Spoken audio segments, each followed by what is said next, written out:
Ha-ha! Hello, Camera Mandy. Hello, Hello. friends. How's everyone Hello. doing this morning?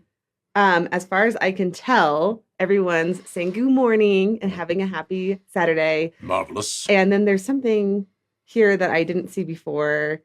Alphinius has the attention span of a drunk chihuahua. Mandy is good, but no miracle worker. Listen. All right, listen, I don't need all this crap right now just before we even begin. Listen, okay, we have a problem, Camera Mandy. What's that? It's a big problem. What's the problem? So apparently Ms. Goo has watched a couple of Goo Morning Zyathés lately. Okay. She says since I have kind of taken off a few pounds, she says I look disheveled. Yeah, we need to get you She a new says outfit. she says you look disheveled. And no one wants to be disheveled. Okay, the problem is, let me just tell you what the problem is. The problem Show yourself, Camera Mandy. Oh my goodness. Good- Okay. Yeah, don't be telling me I'm that. I'm just behind the scenes. No, I'm just behind the scenes. Doing a bunch of things. Yes. But okay, here's the problem. We have a very aggressive production schedule for a lot of different products that we're trying to produce, along with a marketing agency that we're trying to keep going, since that's what supports Gooey Cube. And so for me to buy you new clothes would take about an hour. I don't want you to buy me new clothes. Miss Goo is the one who is saying that she was. And She I will have do bags. it? You see these bags under my Will eyes? I she need to get actually that- buy you new clothes? Because is- I'm all for this. She might do that. Isn't there some goo you can put under your eyes that gets rid of the bags when you It's- haven't been sleeping? I because think you've it's been called staying? concealer.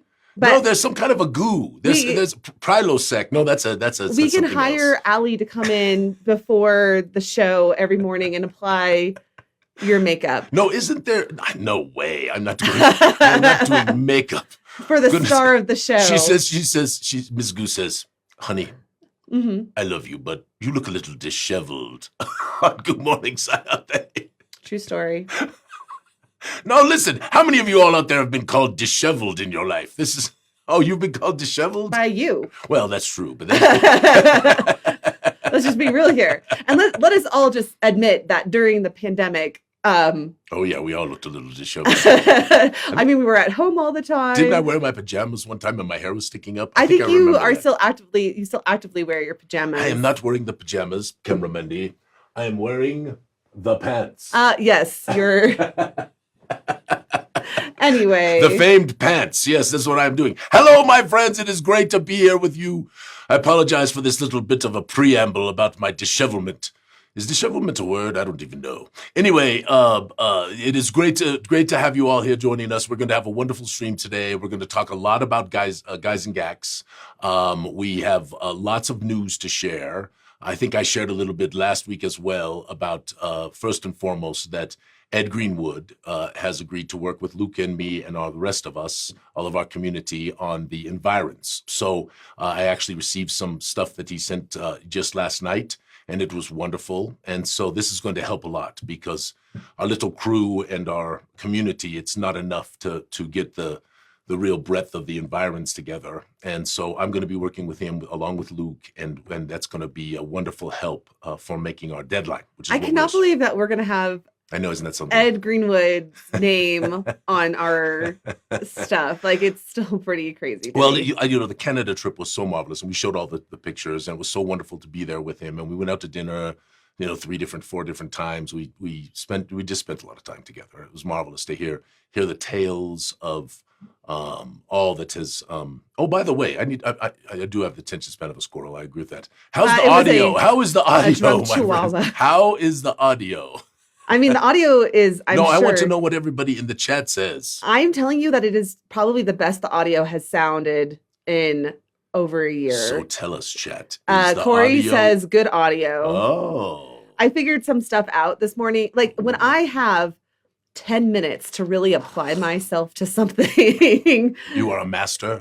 but just saying. So they say audio sounds good, very well balanced. Yes, the audio sounds the best sound ever. They Best say sound ever. you don't sound disheveled. Audio is fine. I don't great. sound disheveled. Well played, whoever said Patrick that. says unnervingly good. I don't know how to handle it. Best audio ever. So gooey. So yeah, no, I got in at 9:05 Cameraman, this show morning. yourself. Goodness gracious. Why do I have to direct the damn show? You're the director. You know how I feel about this. Okay. You Anyway, have a cute hat on. And your hair is really smooth and shiny today. Agreed to help with the show. I did not intend to be on the show. Yes, so, whatever, cameraman. Anyway. You are now part of the stream. Yes, the Gooey stream. Yes, you are part of the Gooey stream. No one wants to be a part of the Gooey stream. No one wants a Gooey stream either. That would go to the doctor for something like that. Anywho. All right. We won't talk anymore about You want to know, I have a little aside this morning that happened. Let's go. We're off on tangents already. This is just random. I want to know if this has ever happened to anyone else. Right. So I was listening to Tupac's California Love this morning.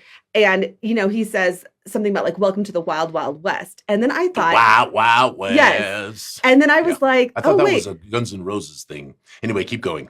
So I'm like, oh yeah, that's right. California's to the west. And if you live in Colorado, you know that the way to find the west is to look at the mountains. I don't know why, but suddenly like my entire perception of Colorado shifted 90 degrees.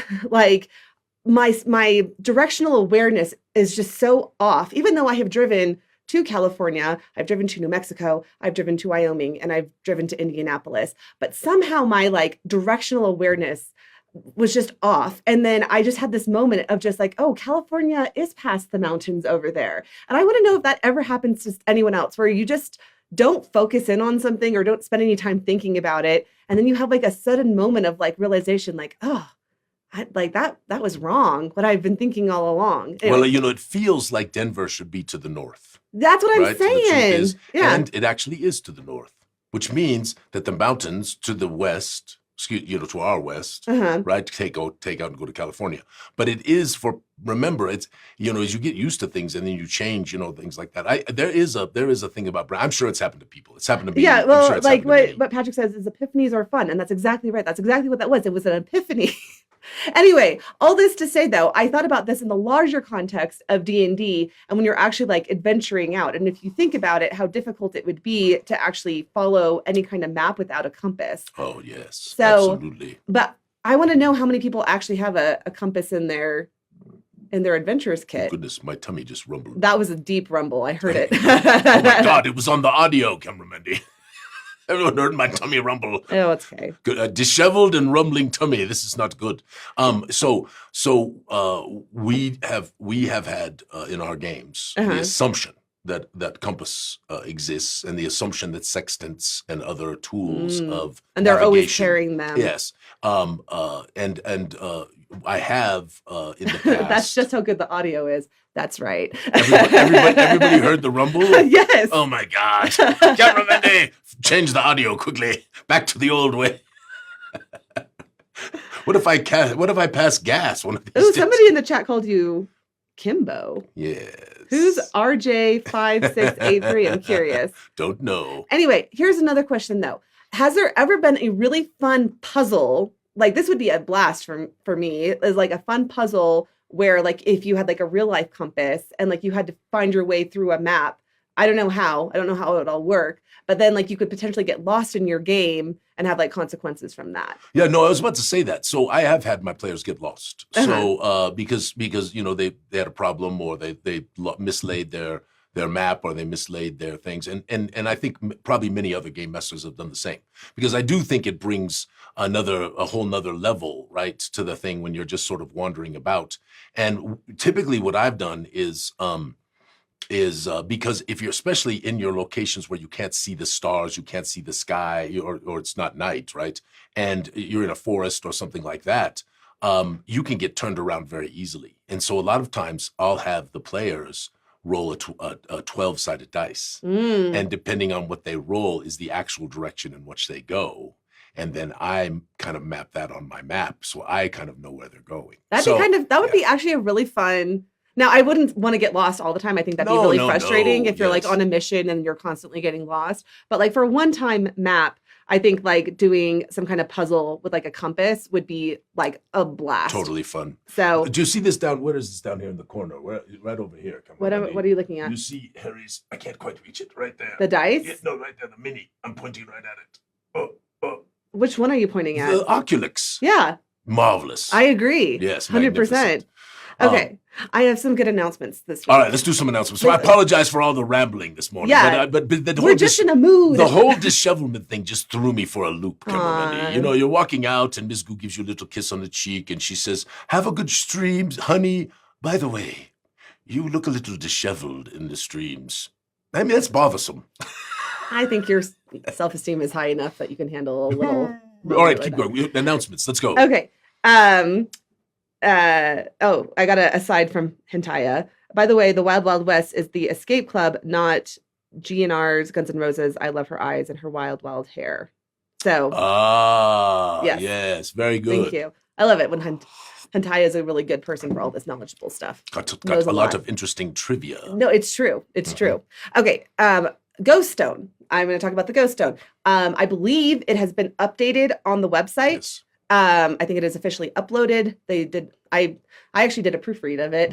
We found some things. It's really good. It is. Oh my gosh. I loved reading it. Yeah, it is a really good little tale. And I'm really looking forward to the rest of the, Crovenloft. Yes. Yeah, the Crovenloft tales. Yes. So Paul is working with us on that, and I'm very excited. We've had a lot of back and forth and discussions about Stratanava and her two sisters, and how Astrud Crovenloft, who was a friend of Geralt Gyzaengaxx, and why they were in the area, and the mysteries and all of that stuff. So we've actually put together a little Discord of sort of the environs people. So there's a number of us in there, right? So we've got Corey and Josh in there, and Ed, of course, is in there, and Luke, of course, is in there, and we've got Patrick, and I think there are a couple other people. I don't remember off the top of my head. AJ, of course, is in there. So anyway, there's a couple other people.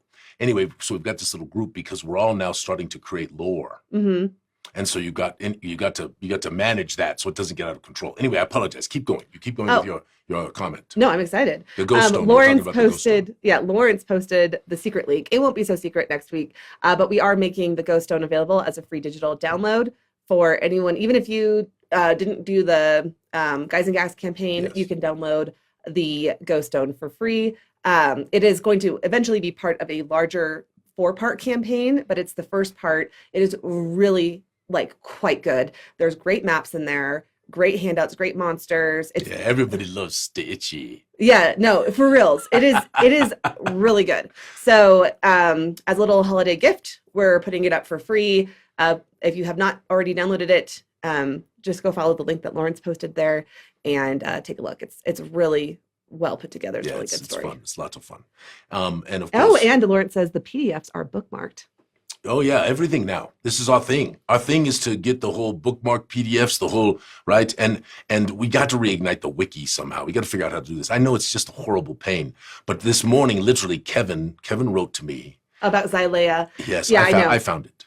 Oh, you found the YouTube link? I didn't find the YouTube link. Oh, I have the YouTube link. But I found. Yeah. But I was thinking, where was it? Was it in chapter 1 or chapter 2? Nobody knows what we're talking about right now. The Legend of Zyathé so is good. magnificent. And no, it is magnificent. I think it is. It is one of the things that I've crafted over the course of the years in Gooey Cube that I'm truly, truly proud of. That tale. There's a beautiful YouTube video where Alphinius does a reading of it, and it's chef's kiss. Yeah. There's dramatic music in there. Mandy did a great job with it. Well, so did you. Thank you, dear. We're a good team. You're marvelous. We haven't been together in the studio in It's been a while. 6 weeks. It's been a while. Yeah, so Well, we'll get back to our regular you were off bickering. Disneylanding and Disney doing all that stuff, Uh-huh. and then visiting friends and family and all of that stuff. And then I, of course, went to Canada and met with marvelous Ed, and then went from there to Niagara Falls, romantic Niagara Falls with Miss Goo. I'm glad she didn't call me disheveled there. Okay. So, and then we, of course, went to Boston for our day job for about a week. So that was part of our whole trip. Look, Sticky Wiki, there needs to be a conversation around it with Belinda, David, and Yes. Brad. They have some ideas for it, but we haven't had a chance to talk on it. So I say we reconvene on it at Genghis Khan I think that's a great when idea. we're all together. Well, I was just, Yeah. I was scratching my head, and I We'll was put like, a meeting together. It's too much. And I think I retain a lot, Camera Mandy, and it is just too much. I called AJ last night about a certain thing that I was like, do you remember? And it was basically, was it light globes or was it glow globes? Does anybody in the chat? In fact, Camera Mandy, I want to do this. What? You're going to put in here down the road, not right now. Do not do this, chat. Do not do this. Okay? But at the end of this thing, we're going to have a little, Mandy can set this up. I know she can do it. At the end of this stream, if you put in hashtag and the correct exact thing, whether it is light globe or glow globe, into the chat, you will be entered to win. But you have to put in the right hashtag. Okay, so I can tell you the problem with this right off the bat is that I don't know what the right answer is, and I have to set up. I will whisper it to you on mute. But okay, we'll just mute ourselves. And what it'll be intriguing. And cameraman, you can try reading his lips. Cameraman, yes. What do we give away? No, I'm going to go like this. What should we give away? Should we give away? How about a physical copy of the Ghost Stone? But a lot of people might have that. How about a signed physical copy of the Ghost Stone? Because it's going away. You know, it's not going to be around anymore. Well, it will be around because we're running it as convention games. So it'll be around. I'm just saying in terms of for sale, it's not going to. It's going to eventually kind of disappear, right? Because it's going to be folded into the Crovenloft Tales. Okay. Does that sound good? I mean, what does the chat think? Does chat like that? I think the big question is, what does Lawrence think? Because he's the one who's had. Lawrence, what do you think? You can say something in there too. Okay. So if you know whether it's because here's the thing in Zyathé, they have these magical light sources, and they are. They glow, but you can't really move them. Once they've been established, you can't really move them. So they have ever-burning torches as well, but they also have these things called light globes, which are a little more expensive to make. So you tend to find them in more ritzy households. Anyway, point being that that I couldn't remember last night whether it was glow globe or light globe. And so I scratched my head and I dug around and I finally did find the answer. So you'll have time if you want to do a little research, and we'll give away a signed copy of the Ghost Stone. Okay. So yes, cameraman, this signing thing. Okay, let me see your fingers now. Hold them up. Almost clean. I scrubbed them with a scrub thingy. Okay. I do not think this is that dramatic of an injury. I don't even would call it an injury. I would call it. I wouldn't call it a wound. I would call it nothing except washing your hands a couple times. We were very lucky in this because I was signing one of the big Darkenhaven maps at the time. And the spurt that spurted all over my hand and spurted every... All right, all you dirty-minded people, including you, cameraman, who just gave me the eyeball, yes. The spurt that spurted everywhere on the it's on my gaming table, it's everywhere. But it didn't hit, somehow, it did not hit the massive, beautiful Darkenhaven map that I was signing. So, anyway, all right. And Lawrence decided he was going to take a picture of that, so we took a picture of it. I do like the expression on your face. I think this would be a good expression for Alphinius Goo. Oh, constantly. Yeah, exactly. All right. Okay, this is very exciting. Yes, you need to cut to you on this and talk about it. I'll jump in. I'll be the person in the background. Okay. Well, I'm not ready to preview it completely. No. They want us to do it. We need to do a full. We need to have Corey join us. Yes, absolutely. Maybe when he comes for Christmas. That would be perfect. Yeah, we'll do a demonstration. And I'm still tuning this first encounter because basically what this is called Perils and Fortunes. And what it is a role-playing game that uses the deck of Perilous Fortuity to determine if you win or lose. But it's like equal measures, I should say, deck of Perilous Fortuity and skill. So there's some chance involved in it because depending on how you shuffle the deck, you could be getting really great cards or you can get really crappy cards. But you still have to be able to play it intelligently in order to, there's a lot of resource management, I guess you should say, in this. So it was originally designed by Corey. He put a lot of interesting mechanics and concepts into this game. And basically last week we had 2 snow days where I wasn't able to come to the office and had no access to any of my video files. And I had to keep my assistant busy and Kalia busy. And I was like, well, here's a project we can do. And so we put our minds to it and got it designed. And I've been working on just making sure that it flows the way it needs to flow and is a good user experience. It's very exciting. So anyway, we have character sheets that are different from regular character sheets. You have your normal character sheet and you can become weakened during this and go to a very reduced state and have to work that way. You can play this solo. You can play this with a group of people. Right now, what I'm really working on is tuning the solo section, since if you are playing by yourself, you miss out on a lot of resources that you'd get from other players. And so, but it's very close. It'll probably be dropping in this upcoming week here with the first scenario. So yeah, we're excited to bring it. It's going to be a lot of fun, and it's a marvelous little adventure game. You know, it's really Corey, you're magnificent. it is magnificent. And I don't know what we're going to do with it yet. Kind of like the deck of Predators Fortuity. I never knew what we're going to do with that either. Well, I have my first thing is just getting it out there so people can start playing with it. It is really Yes. a marvelous And deck. the nice thing is that you can write different scenarios. So the one that we're working on right now is called Dark Tides Night. Matt Wilcox wrote Dark Tides Night into a scenario that you could play. Ooh, Matthew, Yeah. I did not know you did that. See, I don't even get all the information anymore. Yeah, I know, because you have to focus on Gyzaengaxx. So Cameraman, it's so good. Anyway, keep going. This is for conventions and stuff like that. And then, so we've been play testing it at conventions this whole last year. That I think Corey wrote the initial thing about a year ago. And then we've been playing it at conventions and really refining it. And then Joseph McComb has volunteered to take on some Strangely Gooey holiday, so we can drop a holiday scenario next month. So anyway, so I think we got to get a few scenarios out there so people can actually like start playing it, and then we can kind of figure out what we want to do. See if it gets like that momentum, you know? So yeah, no, it's wonderful. It's really, I mean, it's very, very cool. It's really, and of course, you're looking right there on that one image. If I click on the one where you're showing the cover. I can't. Oh, that's right. You can't. Yeah. So, but of course, the Fool, right, who plays such a big part in the Red Star Rising campaign, the whole idea of it, there's so much underpinnings and, you know, sort of, it's not secrets, right? But it's got this depth, right? It's a little deeper with the Fool and what the Fool is and what they stand for and all of that stuff. And of course, Vera did this for us so long ago, and it's just one of my absolute most favorite pieces of art. Yep. Just magnificent. I'm very excited. So, okay, that was a long of Perils and Fortunes. Know that that's coming to you. And if you have the Decks of Perilous Fortuity, you can start playing right away, because all this, it'll be it's all stuff that you can print off very easily. Yeah, off digital your printer. download it, and then people can print it off your printer. Yeah. Yep, easy.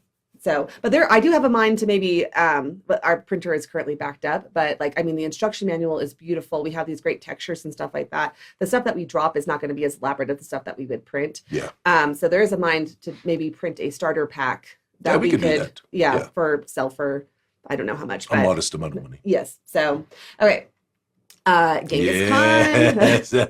Khan. In fact, we got to have Donnie and Andrea on soon. We must, yes, and talk about Genghis for this year.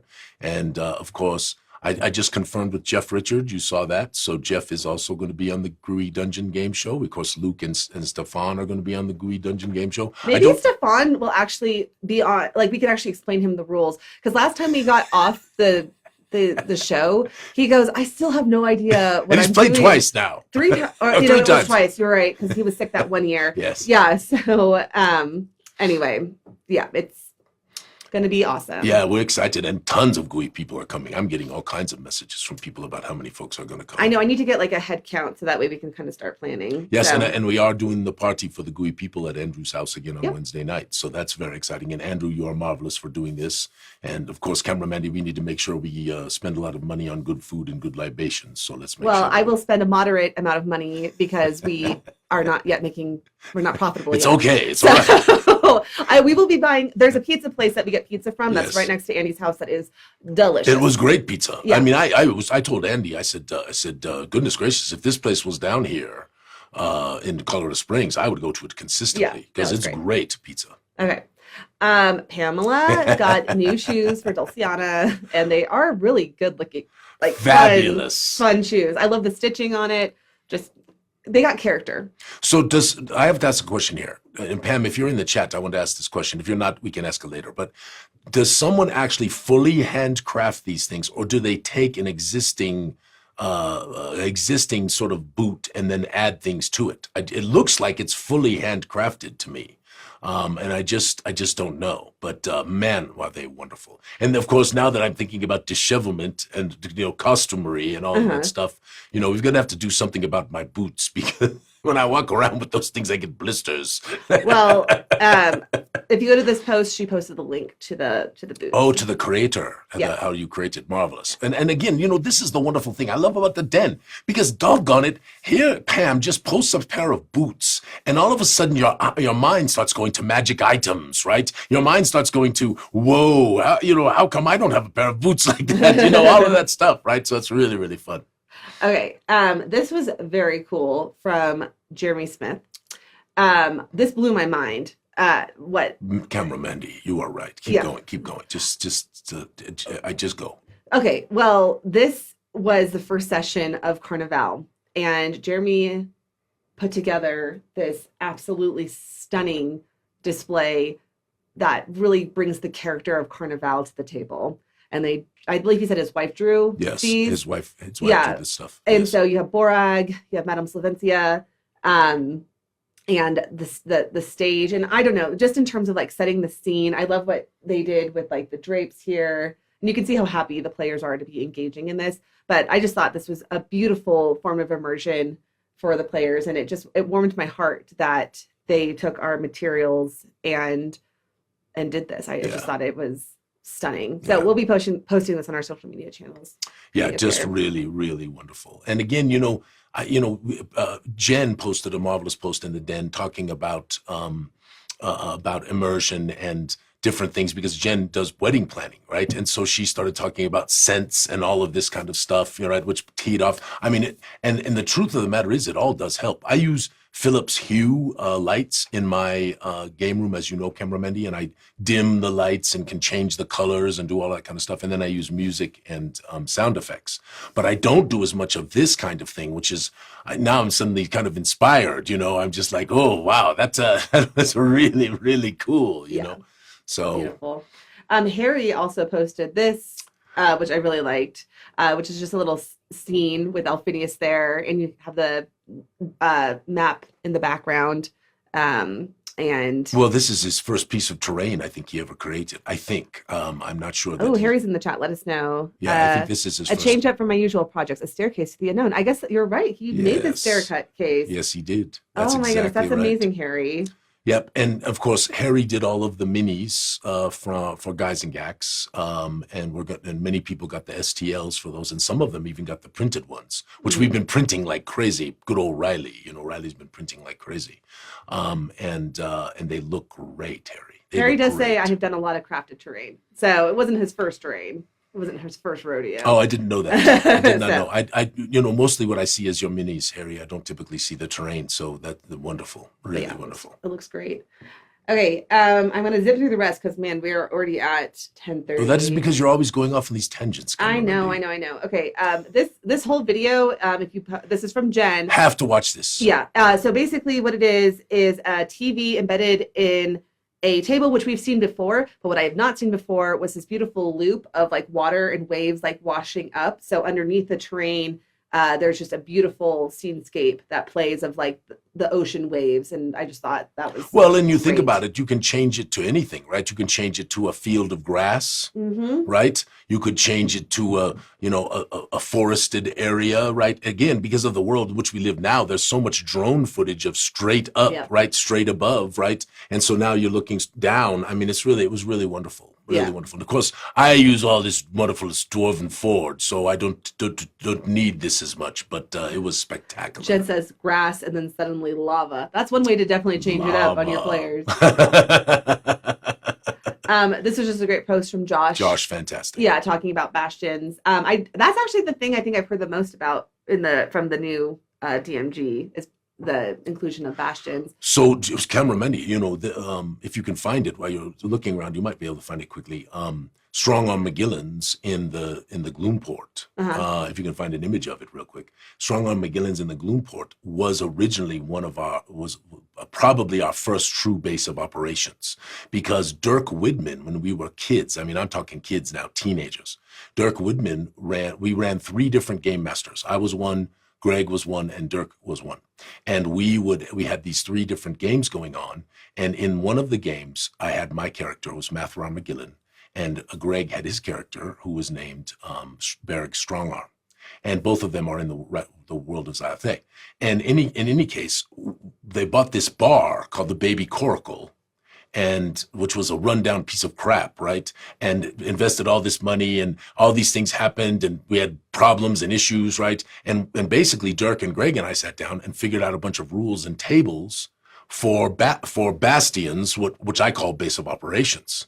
And so there's even information about that in the Red Star Rising campaign, because we did want to bring that to the table. And I was really pleased to see in the new Dungeon Master's Guide that they have some rules for this. Yeah. I did not go find the Strong Arm McGillans. Okay, don't worry because that about was antithetical to my, we got to get through this fast. All right, guys, you're right. It is antithetical. Huh? It is antithetical. Okay, this another great post from Randy yeah. Upton. Looks like a good stronghold for adventurers. Totally agree. And Beautiful. again, I just want to tell everybody, those of you, and this is very important, do not measure your value in the Gooey Den on likes. Facebook's algorithm is goofy. It won't always show things to people. They definitely did something really bad. Todd from Creative Adventure Tables and I had a conversation. They did something really bad in October, where literally it's either they're reporting or something, and many groups lost many people. It was really weird. So don't measure yourself on likes, because I'm telling you that I bet a lot of people saw this and were like, wow, even though there was only like 6 or 7 likes on it, or 8 likes, right? So don't measure your value on that. And also, please do keep posting these kinds of things, because this is what inspires creativity. This is what inspires ideas. And Randy, of course, said, what if this was a base of operations? Because I think it was probably leading off of the other conversation, right? Yes.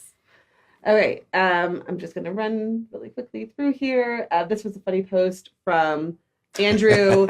Basically, really important persuasion check. Yeah, really important persuasion check. And people rolled 0, 2, 5, 1, and 10. It did not work out well. I do kind of like this whole digital thing, because like you can really see, just like it's pretty funny. So yes, I've had a few of those bad ones where everybody around the table rolled poorly. That's very. This is why you don't lock. This is what we talked about last week on the show. Do not lock important information behind a skill check. I agree with that, right? And again, this is what I say. The rules really are guidelines. Mm-hmm. I do that. In fact, and when you read our stuff, right? And Luke agrees with me on this, by the way. That you don't want to have everything so absolutely resolute that it has to be this way, that you don't modify things to make the story better, right? Now, you don't want to modify things that would make it horrible on your players. Unless, of course, your players have done something to deserve that. I mean, they've made really foolish moves. They're being incautious, those kinds of things. But for the tale in particular, to be able to make sure the information is fed and found, definitely bend the rules. It makes the game so much better. Okay. Just a beautiful piece of art. Adrian's been posting a lot of stuff like this. Wonderful. Wonderful. Proper wizard with a hat there. Oh, whatever, cameraman. Rick wearing his Darkenhaven the hoodie. Yes. And he won off the show, FYI. Yes. So, yeah, stay tuned, because we give away a lot of stuff. Okay, this is just really funny. Something that legitimately fascinates me is the sheer number of medieval artworks depicting giant, oftentimes murderous snails. It is curious, is it not? I wonder what was going on. So I think these things were a terrible blight because they would eat the food. Oh, which was hard to come by. Okay. So if you ended up with a snail infestation in your garden, right, or in your field, and these little bastards, as I have discussed, Cameramandy, these are not kind, wonderful little creatures. They are not sweet little innocent, and there's certainly no molluskins. They don't exist. Keep going. So last night we found this, we were working on plants. We have plants at our house, a lot of them. And we were looking at one of them that's been not doing so great. And there was this tiny little, it looked like a snail on it. And I was like, should we get rid of this? And I was like, no, let's keep it. And now I'm kind of probably we shouldn't have done that. So Anyway, I don't know. We let it like live on our Snails planet. are the bane of plants. I'm having deep regrets. Adam's watching right now. I'm like, go get that thing out of there. All right, Okay. all right, Anyway, keep going. I'm sorry. Okay. Beautiful pictures from Stefan. I believe they finished up their They did. Kickstarter. I spent way too much camera Mandy on this thing. Yes, I did. But I did support our friend Stefan and our marvelous friend Nate and our rest of the marvelous people at Dwarven Forge. And quite a few people did. There's some tremendous materials that they are producing. The sinister paint jobs and it's just wonderful. Really great. Gorgeous. Let's see here. Very quickly. Durock's Luck. Yeah, and I love it on Pamela because like Pamela is the captain that's on the ship. Yes, right there. Her character, and love it. So I love that she made it her background. Anyway, I had one more for social media, which will launch us into our next discussion topic, which is the environs of Gyzaengaxx. So in the tomb of Gyzaengaxx, Geralt's zombified body cruises around. We had a good discussion of I don't know how many spoilers we can give out.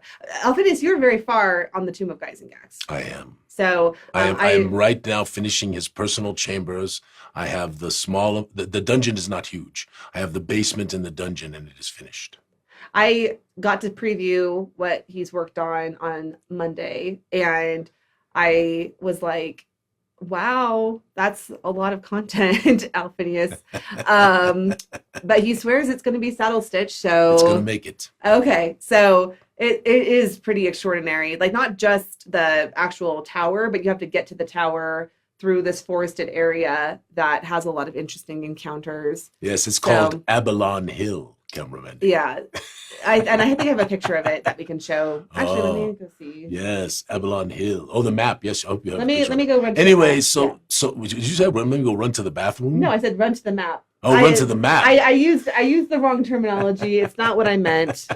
Let me run to the map. Yeah. That means like I got to skip over a few. So the Abalon Hill is a plateau. Look at that. Isn't that magnificent? So Edvard did this. Yes, keep it in the full screen. That's wonderful. How come it's double screen? Like, there we go. I got it. So this is magnificent. And Andy said to me, he said, why don't they just cut through the forest? I said, sure, they can cut through the forest. There's no problem. It's very thick. It cuts movement rates to 1/3. This is called difficult terrain. Makes combat very, very difficult. And most people don't do that. Most people actually follow the trail. Besides, remember, this is an ascending thing. So you're going up. So a switchback is perfectly normal. That it would be switching back and forth. So yes, absolutely, they could do that. But I would argue that it would probably take them just about as much time to cut through the forest as it would be to follow the track, and probably be more dangerous. So again, if they want to do that, let them do it, and let them face the consequences. See, this is where a compass would come in handy. They can, from many of those places, the clearings, because the Tower of Gyzaengaxx, the Tomb of Gyzaengaxx, as they call it now locally, is higher up, right? But Camera Mandy, I just want to say, in chat, tell me the truth, right? Edvard, who does our maps, is just magnificent. Yes, I mean, stay there, Camera Mandy, stay there for a moment. I'm gonna put it back up here, okay, so people can. Oh, see okay, it. there we go. Yeah. I mean. The detail, but it's not just the detail, it's the styling, it's the feel of them. And just magnificent. And I love them. And I can't wait for you to see the maps that we are doing for the environs. We're going to talk about that in a minute. I'm so excited to bring this to the tale of the whole Gyzaengaxx mythology. So wonderful. Are there any spoilers you'd like to give for the Tomb of Gyzaengaxx? Well, I got one. So, it's a lampoon. So last night I was getting very tired. I was on my second cigar. And I was just thinking about entering into his personal chambers. So this is a spoiler. So if you're going to play Gyzaengaxx, plug your ears. Or actually, you don't have to, because this spoiler, if you don't know it, you should. So they come into his personal chambers. I won't tell you how they get there. And on the side of the two walls are these beautiful paintings, massive. They fill almost the entire wall, of a silver dragon and a red dragon, both leaning back with their mouths agape like they're going to breathe their breath weapons into the room. And there's a set of double doors, and over it, there is a plaque that says, "Speak, friend, and enter." So apparently, the story goes that in his college days, Gerald had a friend named Grondolf. And Grondolf and our marvelous Gerald would hang out and smoke probably too much of the halfling leaf and drink beer and have riddle contests.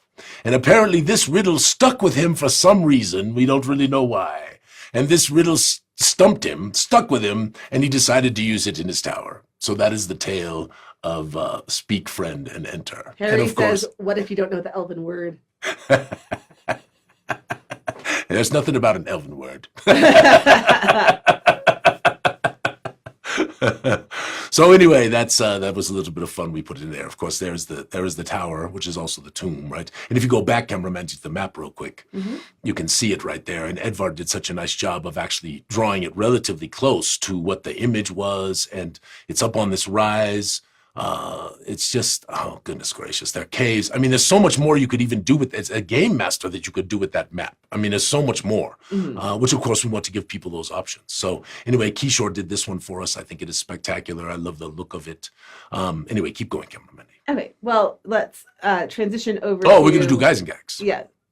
Okay, so the environs of Gyzaengaxx is what we're asking everyone to contribute to. So now, first and foremost, if you don't know about the Contributors Guild and you want to contribute to Gyzaengaxx, you need to sign up. And if you haven't signed up, even in a long time, maybe it's good to just sign up again, okay? Because it doesn't matter. Lawrence put a new process in with our tech guys and EAD, and it's really, really good. He double checked with me yesterday to make sure that it worked, and he told me to remember some things to say on the stream that I don't know, but he's in the chat. So, cameraman, he told you to remember some things and you don't remember them? Look, we are launching a big holiday sale, guys. So I was already here late. He was here late, and yes. So anyway, he is in the chat, so he can give all the instructions in the chat. It's gooeycube.com/guild. Guild/guild. gooeycube.com/guild. You put in a password, and then you go through the process, and I think that's what he told me to remember. But and that's how you fill out the form too. You go to gooeycube.com/guild and you sign in and you put in your submission. We really don't want them to be more than 500 words, so it's easy. We're going to have a giveaway for everyone who does it. We typically try to give a giveaway of a value of at least $15 to $25, and that giveaway also, that reward, if you will, that reward is also typically, we try to make it collectible, so that it could have even more future value. So you actually get a nice payment for your efforts. And then in terms of publishing it, we try to publish pretty much everyone that we get. This is our goal. And so if you think, oh gosh, I'm not that great of a writer, they'll never publish me, it's only going to be a few, that's not true. I mean, anybody in the chat who's been around long enough, you know doggone well that we publish a lot of our community's things because we want to do that. This is part of us. So anyway, so this is the Glue Voik 5. Oh, cameraman, he gave me a finger. Yeah, so Scary Guy 156 asks, how do we check on submissions? And Lawrence is in the chat and says, if you give him the name of your submission, he will check to make sure that it is there. Yeah, so. Absolutely. But the thing does work, and we don't think there's any problems with it. So if you put it in there, it should be there. Now, in terms of the timing, we do need to cut this off here. So we're going to cut this off on, I think, what is the first Saturday in December, Camera Mandy? Do you know that off the top of your head? Does anybody in the chat know what the date is, the first Saturday in December?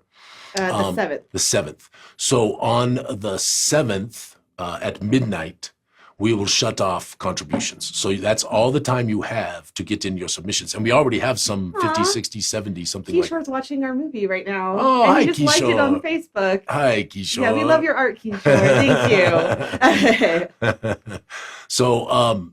So anyway, so this is the Barrowsdale. And the Barrowsdale,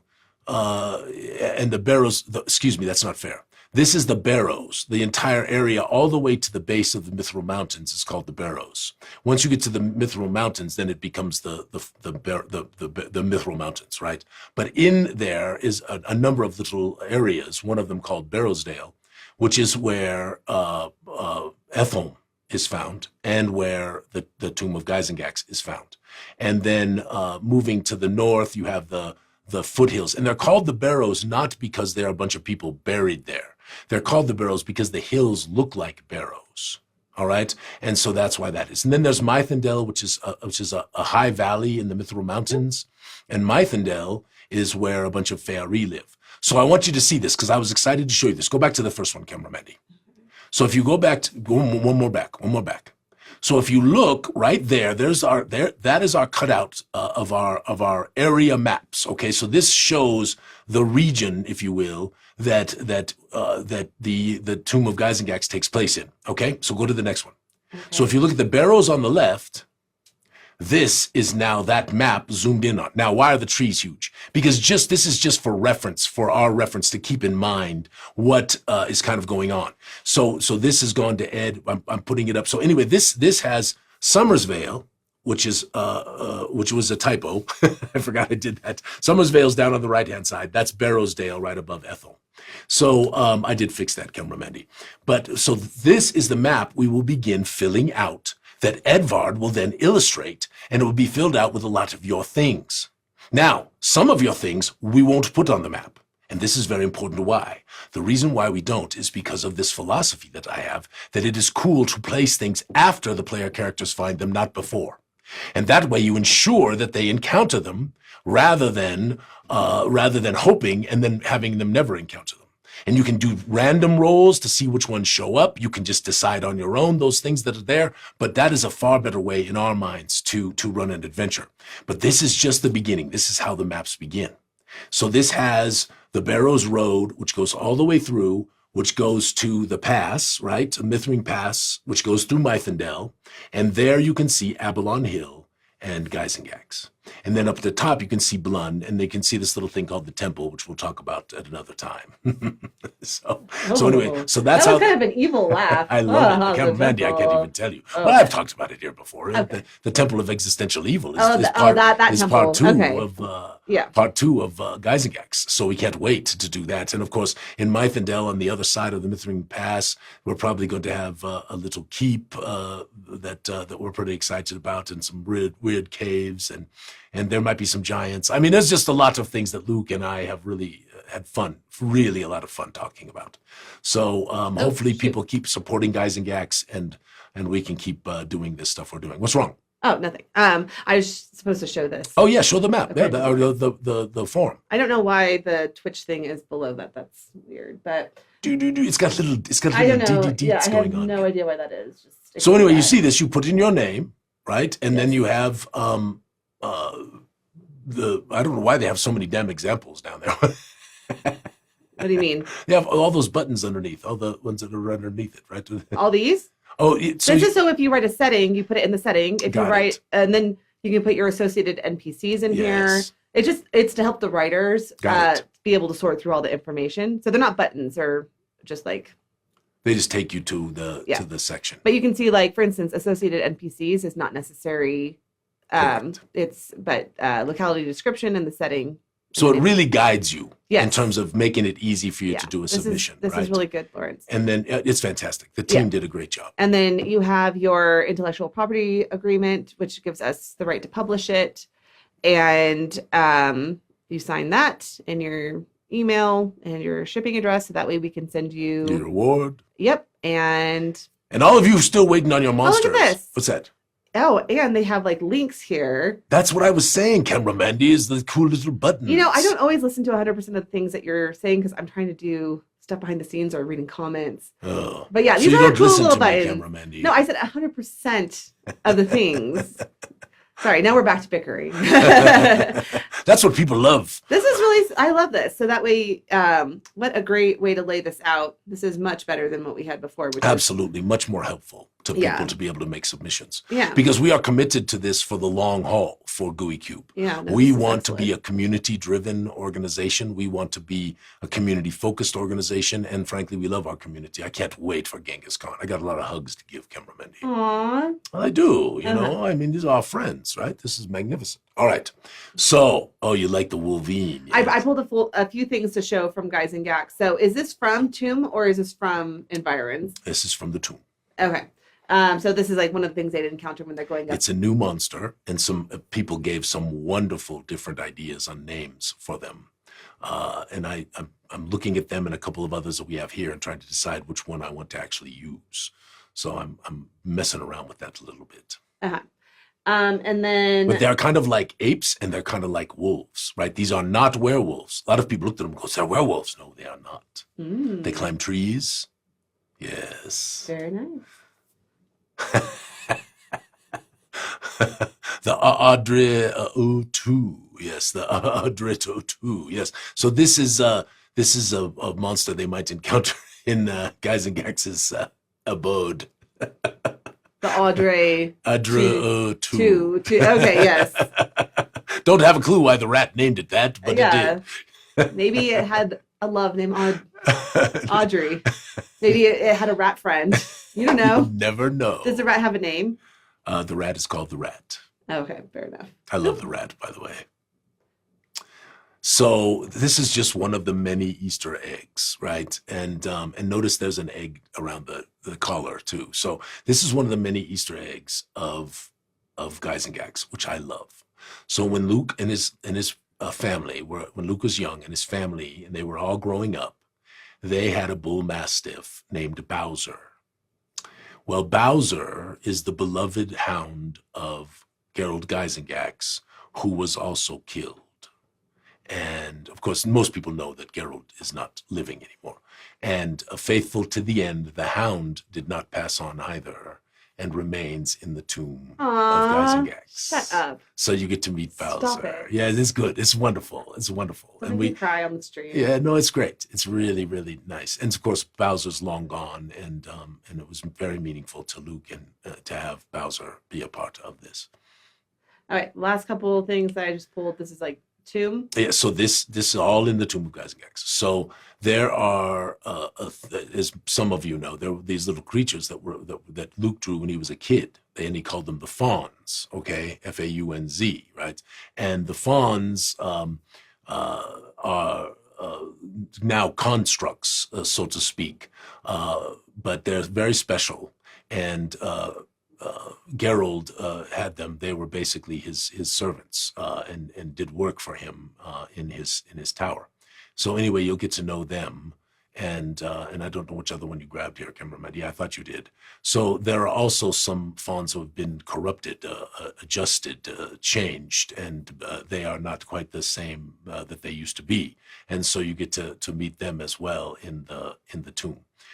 And we're pretty excited about that as well. All right, so listen, so for your submission, let's talk about the submissions before we go. And then we got to do the giveaway, right? Oh, right, I got to get it that. Okay, you do that while I... But hold on, I got to mute us and you got to tell me. Okay.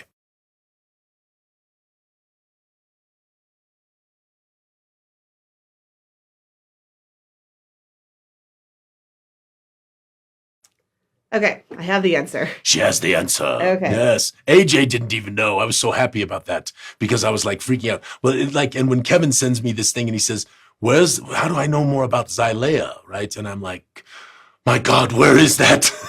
So anyway, so your submission, my friends, we like I said, we are going to do our best to take all of them. So don't you think that you don't have a chance. Now, some we can't take. Some people have written some things that just were too outlandish and we couldn't do it. I always tell the tale of the first time we did this, that I got we did a location in a city and I got 14 or something, 16 or 12 or I don't remember, there was a lot of them, of teleporting shops, right? And first and foremost, Zyathé is not really like that. Now, of course, this was early on, so lots of people didn't know about sort of what we were doing.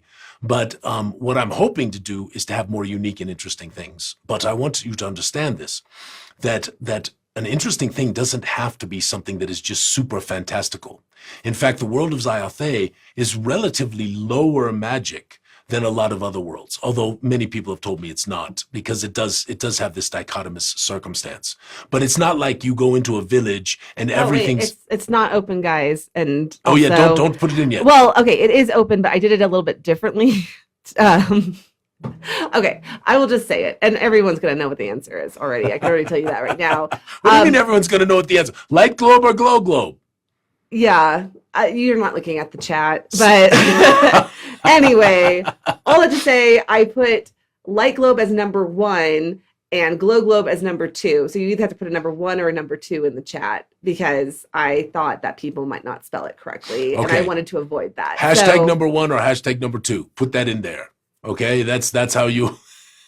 What, the chat's telling everybody what the answer is? I mean, it's very obvious what the answer is. If anyone gets it wrong, it is on you, not on anyone else. So...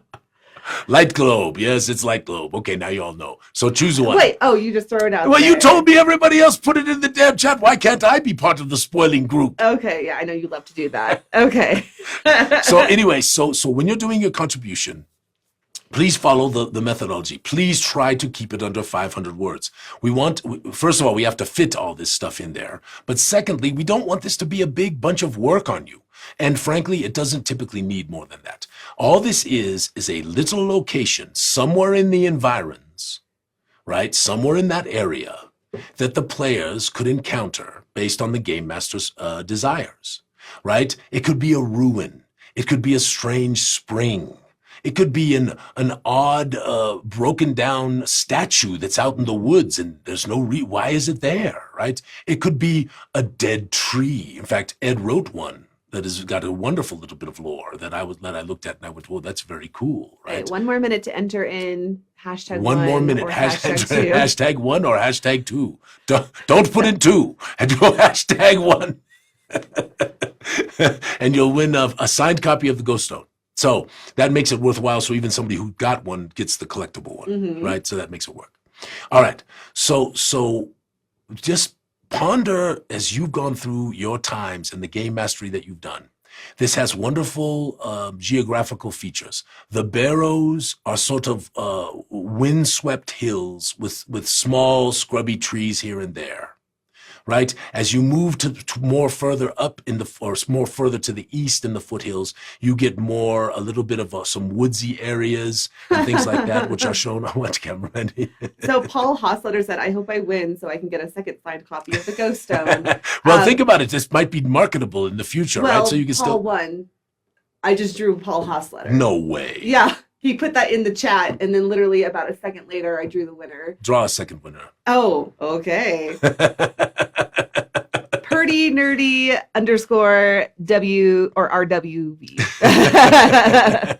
Congratulations. All right, so Purdy needs to fill out the form because I don't know. I've never heard Purdy nerdy _ RWB. Go to gooeycube.com/prizes. Give us your name and address, and put in your Discord so that way your Discord name, this is a email, Twitch, gotta have the email. Twitch name. Twitch name. Just go fill out the form. And if you haven't filled out that form and there's someone else, we do this a lot. We give away a lot of prizes on the stream. So go to gooeycube.com/prizes and fill that out, because if you join us for these streams on a consistent basis, you'll probably got a chance of winning more than one thing. I know, didn't we have one person who won like 4 things or 5 things, something like that? Lydia. Yes, Lydia. Lydia and Dennis. Yes. So anyway, you have a good chance of winning stuff. So when you're crafting this, just think about something cool. And it doesn't have to be super magical. Please don't try to affect big lore. That's very important. That is one of the things that makes it hard for us to include. Because if we're going this direction with lore and you go this direction with lore, there's no way we can take it, right? It just doesn't work. Sometimes we can modify it so that it works more in this direction, but most of the time it really becomes problematic. So we really want you to think about very local lore things that wouldn't necessarily make it into history books and all of that kind of stuff, other than maybe in a very local fashion. There are also only 2 major settlements in this area. There are a few small hamlets, which might be just like a few buildings, right? But there are only 2 significant settlements. That's Ethholm, with the village of Ethholm, which is really almost like a small town, and the village of Blun, which is also more like a small town. Blun is more nearer to the Mithril Mountains, and it is more of a mining town. And Ethholm is more towards the Barrows Hills and is more agricultural. All right. And those two towns favor significantly into the Gyzaengaxx tales. But a small ruin that's out there, a weird cave that has an odd legend, right? And again, you don't have to fill out all the details either. It can just be the whispers and the rumors about the place, right? Maybe there's a sound that comes forth from the cave on certain, nights, and people stay away from it because they're afraid. Whatever it happens to be, right? It could even be the legend of some kind of a creature that stalks the windswept hills of the Barrows, right? So there's so much room to move that it doesn't have to be some big thing. It's just something wonderful for our players to experience that we want to put in the environments of Gyzaengaxx, because that is what it is, a campaign book, right? So how'd I do, cameraman? Did I do a good job of explaining that? Any questions? Let's make sure we get some questions. We do have to wrap up though, because Darren's coming in. I know it's okay, but let's do some questions. Darren's going to come in and help us beef up the Kismia's wheel. Yes, I know that. I appreciate that. And cameraman, I'm going to leave you with Darren because I've got to go work on Gyzaengaxx. Yeah, I know. Okay, all right. But Darren, you are marvelous. If you are listening, we appreciate it very much, because Kismia's wheel is getting a little rickety. It's been around for we're going on 5 years. Yes. And Darren is magnificent. He's very mechanical. He made the new topper. Yes. Would a submission of a small tavern be acceptable? So it would be, but the issue is, why is it there? And you know what? I didn't do this, and I need to do this. So all of you who don't know me well, and I think there are more than a few here, because I know Luke posted this in his thing. So I think we've got some new people in the chat. Very important for me, but I think generally for keeping the suspension of disbelief, is the why. Why is it there? Why does it exist? What is the reason for it? So, for example, we do have a location in Gyzaengaxx called the Drundu House. And the Drundu House is out in the wilds, and it's sort of a traveling inn. It's near one of the roads, and the reason why it's there is so that travelers can stay there. Okay? And so there's a reason why it's there. It's run by a group of former adventurers who we've introduced some of them in the Gooey Den, and it's kind of a cool place. But for me, if you're going to do an inn, you have to think about, why is it there? Is it in the right geography that it would make sense, right? Because typically in travel days, if you're walking, you can maybe do 10 to 12 hours, 10 to 12 miles reasonably comfortably before you're going to run out of steam. And if you're not pushing your horses or your wagon, you're 15 to 20 miles a day, maybe 25 miles a day. If you're not, riding them hard, which you typically wouldn't do if you're driving between places. So about every 10 miles to 12 miles or so along a road, you are going to typically find some kind of a way station. But that needs to be the why of why it's there, if that makes sense. So yes, it could be appropriate, but it needs to be dancing in that direction. All right? Does that help? All right, what else, Mandy? I think that's all. That's it. So make us something cool. Make us something interesting. And let us make Gyzaengaxx incredibly special. I'm excited, Mandy. I can't even tell you. I think the tomb is magnificent. There's so many wonderful Easter eggs. It's got a wonderful tale. I think it's going to be a lot of fun. Awesome. I'm excited. So, okay. Is that it for us? Is that what we're saying? Yeah. What about you? I can't see you, Mandy. Are you going to say it? No. I was just prompting you. Friends, have a wonderful rest of your Saturday. Thank you for joining us. We're excited for you to be contributing to Gyzaengaxx. Please do contribute, get a reward, and maybe get published. Yes, and do it soon, because December 7th is the absolute last drop-dead date. Okay? Here we go. May all your adventures be sticky. Bye-bye now.